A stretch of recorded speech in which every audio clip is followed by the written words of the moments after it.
Assalamualaikum warahmatullahi wabarakatuh. Perkenalkan, saya Witriani dengan NPM A1M021044 dari Prodi Pendidikan IPA kelas 2B. Di sini saya akan mencoba menjelaskan materi tentang paragraf. Sebelumnya, apa itu paragraf? Kumpulan suatu satuan kalimat yang mengandung gagasan yang tersusun secara sistematis kalimat untuk menyampaikan makna kalimat. Gagasan yang dimiliki suatu paragraf hanya memiliki satu pikiran utama. Ide pokok ini merupakan gagasan utama dari kalimat yang dibuat dengan demikian paragraf merupakan kalimat lain yang mengandung gagasan yang tersusun secara sistematis. Pikiran utama yang terdapat dalam paragraf dapat diletakkan di gagasan yang dimiliki suatu paragraf hanya kalimat lain untuk kegunaan paragraf. Kegunaan kalimat lain yang disertakan dengan kalimat lain yang dimulainya topik baru dan memisahkan gagasan utama yang berbeda. Penggunaan paragraf memudahkan si pembaca untuk memahami bacaan secara menyeluruh. Dengan paragraf, ada juga jenis-jenis paragraf. Yang pertama, paragraf induktif. Jenis paragraf induktif memiliki ide pokok yang terletak pada akhir paragraf. Biasanya, paragraf induktif diawali dengan penyebutan peristiwa khusus terlebih dahulu dan kemudian kesimpulan terletak pada akhir kalimat. Contoh dari paragraf induktif yakni salju yang turun dari langit memberikan hiasan yang indah untuk bumi. Beberapa kota disulap dengan nuansa putih, menghasilkan pemandangan cantik dan memikat bagi penikmat keindahan. Hawa dinginnya semakin hari menggigit kawasan-kawasan yang beriklim subtropis dan sedang ini. Inilah musim dingin yang terjadi di negeri matahari terbit yang terdapat dalam. Yang kedua, ada paragraf deduktif. Paragraf ini merupakan jenis paragraf yang memiliki ide pokok pada awal paragraf. Kemudian diikuti oleh kalimat-kalimat penjelas untuk mendukung ide pokok. Biasanya, ide pokok dalam paragraf deduktif berupa pernyataan umum yang dikemas dalam kalimat topik.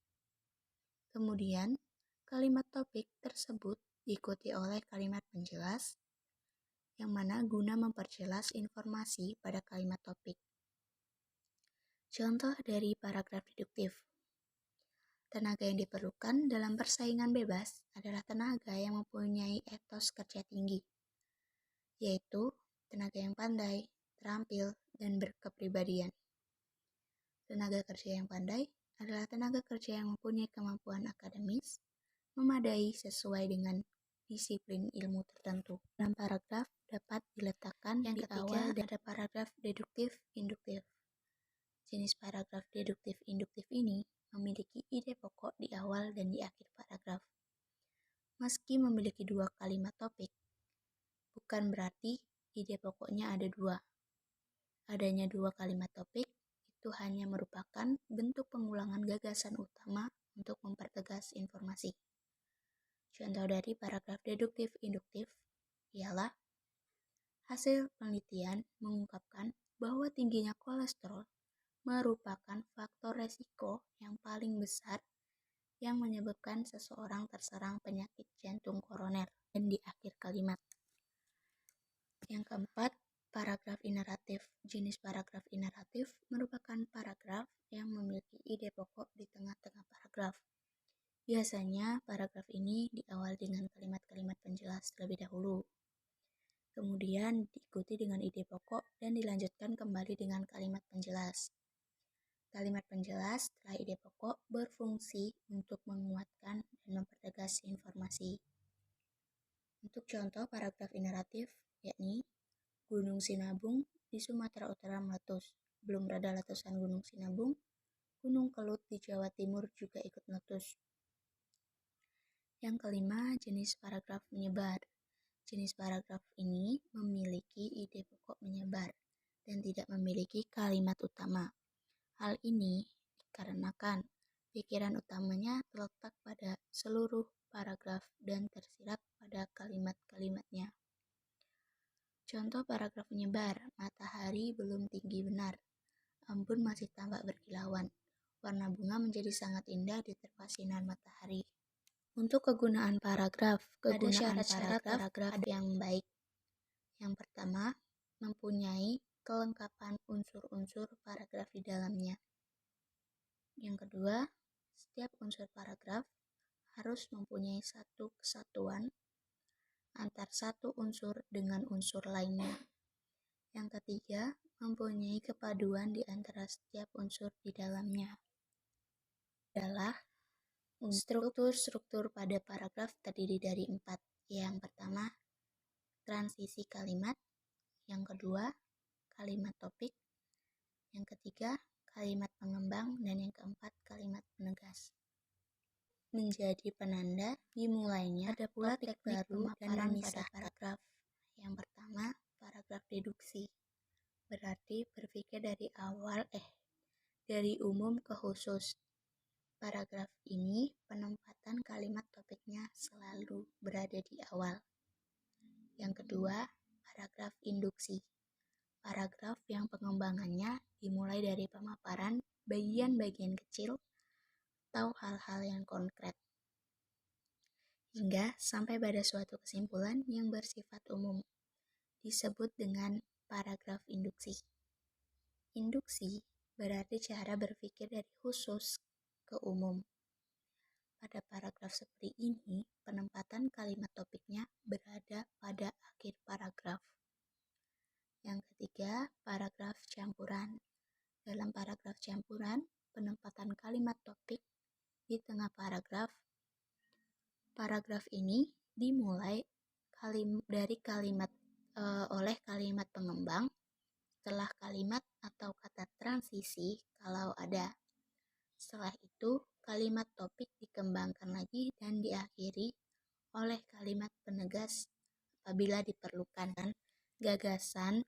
Yang keempat, ada paragraf perbandingan pengembangan. Paragraf perbandingan dilakukan dengan cara membanding-bandingkan kalimat topik. Misalnya, kalimat topik mengenai hal yang bersifat abstrak dibandingkan dengan hal yang bersifat konkret dengan cara merinci perbandingan tersebut dalam bentuk yang konkret atau bagian-bagian kecil. Yang kelima, ada paragraf pertanyaan kalimat topik. Dalam paragraf pertanyaan berbentuk kalimat tanya dan kalimat-kalimat pengembangan, dalam paragraf jenis ini juga biasa merupakan jawaban-jawaban atas pertanyaan tersebut.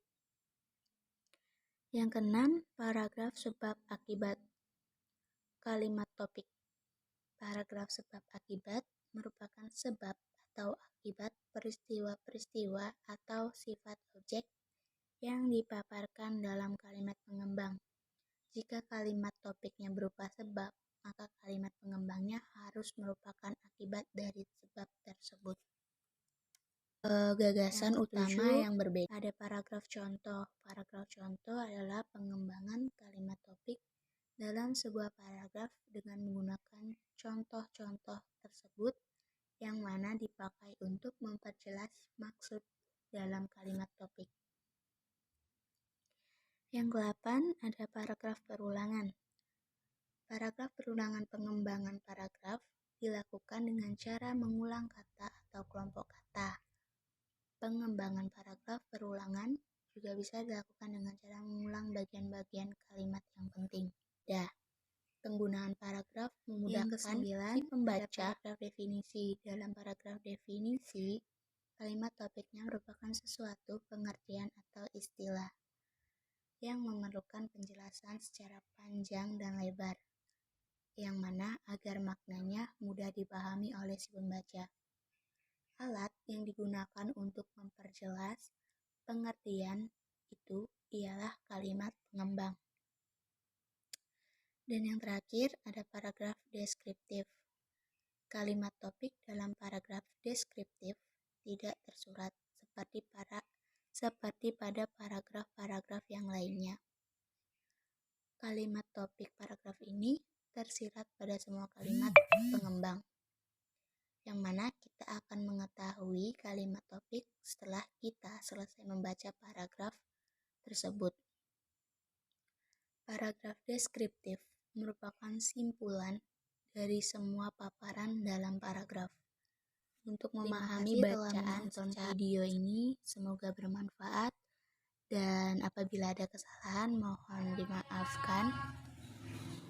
Saya akhiri, wabillahi taufik wal hidayah. Wassalamualaikum warahmatullahi wabarakatuh.